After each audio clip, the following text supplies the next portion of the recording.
భాను నీకొకటి చెప్పాలనుకుంటుంది. నువ్వు చిరాకులో ఉండి ఇంకో విధంగా అర్థం చేసుకుంటున్నావు. ఇంకేం అర్థం చేసుకోవాలి? ఎప్పుడు చూసినా మురారి గురించి ఆలోచిస్తుంది. తను బాధపడుతుంటే నచ్చ చెప్పాలని చూస్తోంది. కానీ ఇక్కడ ఎన్ని సమస్యలున్నాయి, అవేమి పట్టించుకోకుండా అలా మురారి గురించే మాట్లాడడం నిజంగా చాలా చిరాగ్గా ఉంది.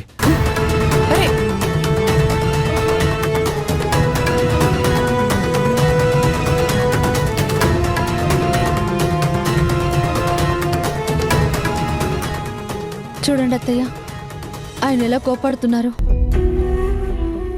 అసలు నేనేమైనా తప్పుగా మాట్లాడానా? నేనేమైనా తప్పు చేశానా? అదేం లేదు భాను. కార్తిక్ నీ విషయంలో ఇంకోలా ఎందుకు ఆలోచిస్తాడు? కాకపోతే వాడేదో ఆఫీస్ వర్క్ లో ఉన్నాడు. ఆ బిజీలో ఉన్నప్పుడు ఈ విషయం చెప్పేసరికి కొంచెం అలా రియాక్ట్ అయ్యాడు. అంతకు మించి ఇంకేం లేదమ్మా. లేదత్తయ్య, ఆ మాటలు వింటుంటే నాకు చాలా భయంగా ఉంది. నేనేదో పొరపాటు చేసినట్టుగా మాట్లాడుతుంటే నేను తట్టుకోలేకపోతున్నాను. చూడమ్మా, నీకు ముందే చెప్పాను కదా, మగవాళ్లు చిరాకులో ఉన్నప్పుడు మనం ఏం మాట్లాడినా సరే వాళ్ళకి చిరాకుగానే ఉంటుంది.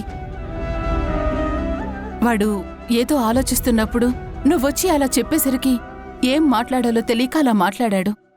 అంతకు మించి ఇంకేం లేదమ్మా. చూడు, అన్ని విషయాలు నేను చూసుకుంటాను కదా, నువ్వు దీని గురించి ఏం ఆలోచించుకో. కనురెప్పల కాలంలోనే కథ మొత్తం మారిపోయిందే.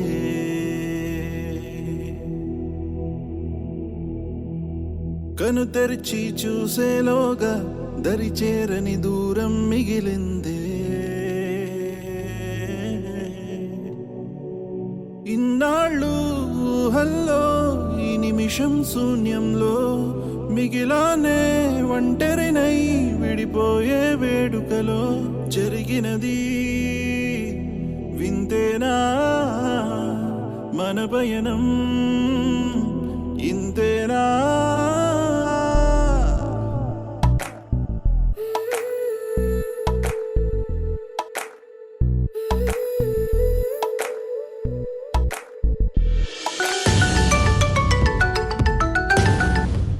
హలో పెద్దమ్మా.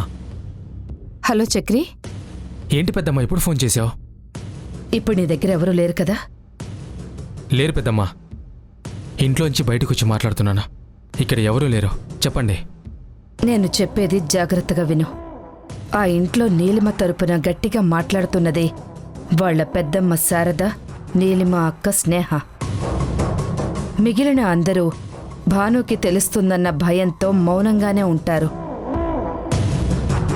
వీళ్ళిద్దరూ మాత్రం ఎలాగైనా సరే నీలిమని కాపాడుకోవాలని ప్రయత్నిస్తూనే ఉంటారు. అవును పెద్దమ్మా, నువ్వు చెప్పేది 100% నిజం. ఆ శారదైతే నీలిమ విషయంలో ఒక కవచంలాగా అడ్డుపడుతోంది. నాకు తెలుసురా, అందుకే నువ్వు చాలా తెలివిగా ఆ స్నేహని, శారదని ఆ ఇంటి నుంచి దూరం చెయ్యాలి. నీలిమకి వాళ్ళ సాయం అందకుండా చెయ్యాలి. అంతవరకు ఎటువంటి పరిస్థితుల్లోనూ నువ్వు ఆ ఇంట్లోనే ఉండాలి. వాళ్ళు కూడా దూరం అయిపోతే నీలిమ తనంతట తాను తప్పు ఒప్పుకుంటుంది. ఈ టార్చర్ భరించలేక అది క్షమించమని కోరుకుంటుంది. అది జరగాలి అంటే నువ్వు చాలా తెలివిగా ఉండాలి. వాళ్ళకి ఏమాత్రం చిన్న అవకాశం దొరికినా నీతో వాళ్ళు ఆడుకుంటారు. అది మాత్రం దొరకకుండా నువ్వు చాలా తెలివిగా ఉండాలి. నీలిమ తన తప్పులు పూర్తిగా ఒప్పుకునే వరకు నువ్వు నీలిమ భర్తగానే ఉండాలి. తప్పకుండా పెద్దమ్మా, అలాగే చేస్తాను. ముందు వాళ్ళని ఎలా దూరం చేయాలో అది ప్రయత్నిస్తాను. నువ్వు చెప్పినట్టుగా ఎవరికీ ఎలాంటి అవకాశం ఇవ్వకుండా చాలా కేర్ఫుల్గా ఉంటాను. ఉంటాను పెద్దమ్మా.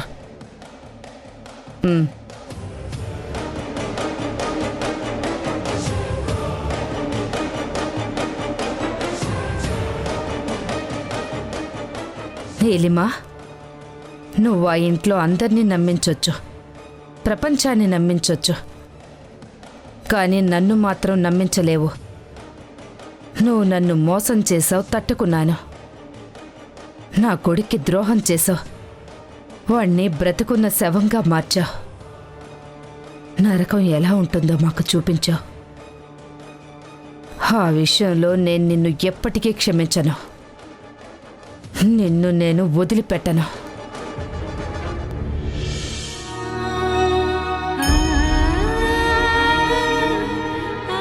రే కిట్టయ్యా, ఎలా ఉండేవాడివిరా? ఈ ఊరు మొత్తాన్ని ఒక హీరోగా కాపాడుకున్నావు.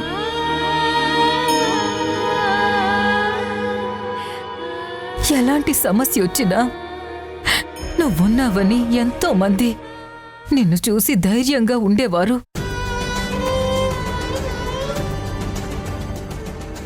అలాంటి నువ్వు ఈరోజు ఇలా అయిపోతుంటే నాకు చాలా బాధగా ఉంది కిట్టయ్యా. నిన్నెలా చూస్తూ నేను తట్టుకోలేకపోతున్నాను.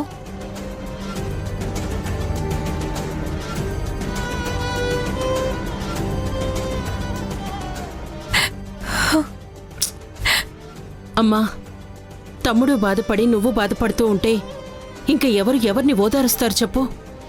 వాడికి ధైర్యం చెప్పాల్సింది నువ్వే ఇంతలా బెంగ పెట్టుకుంటే ఇంక వాడు ఎలా కోలుకుంటాడు?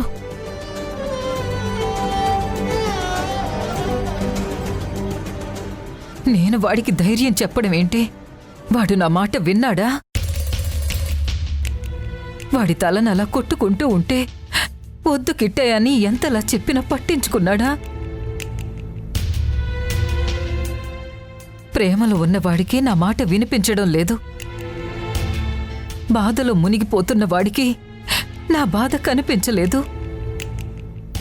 అమ్మమ్మ, ఇప్పుడు నాకొకటి అనిపిస్తుంది. మనమెవరం ఎన్ని చెప్పినా మావయ్య మన మాట వినలేదు. కానీ భాను చెప్తే మాత్రం మావయ్య విన్నాడు. అందుకే భానుని ఇక్కడికి పిలిపిస్తే మంచిదనిపిస్తుంది. ఏంటి సత్య నువ్వనేది? భానుని పిలిపించడం ఏంటి?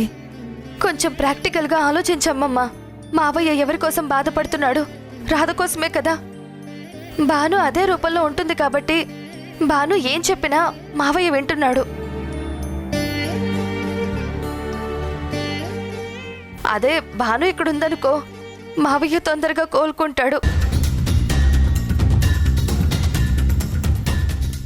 భాను కూడా మావయ్యని ఒక మంచి స్నేహితుడిగా చూస్తుంది కాబట్టి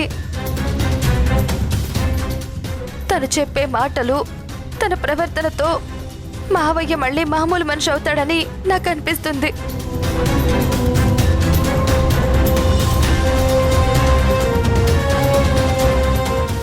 చిన్నదానివైనా చాలా గొప్ప మాట చెప్పావు. నాకు రాని ఆలోచన నీకొచ్చింది, నిజమే. ఈరోజు భాను మాట్లాడకుండా ఉంటుంటే వీడు కనీసం ఇంజెక్షన్ కూడా తీసుకునేవాడు కాదు. భాను చెప్తేనే వీడు అంత చేశాడు. అదే భాను మన కళ్ళ ముందుంటే వాడు భానుని చూస్తూ ఉంటాడు. తాను కూడా వీడు తొందరగా కోలుకునేలా చేస్తుంది. ఏం మాట్లాడుతున్నావమ్మా? భాను ఎవరు? ఇంకొకరి భార్య, ఒక ఇంటి ఇల్లాలు. ఆ కుటుంబాన్ని వదిలేసి తనని ఇక్కడికి రమ్మనటం ఎంతవరకు కరెక్ట్? ఒకసారి ఆలోచించు.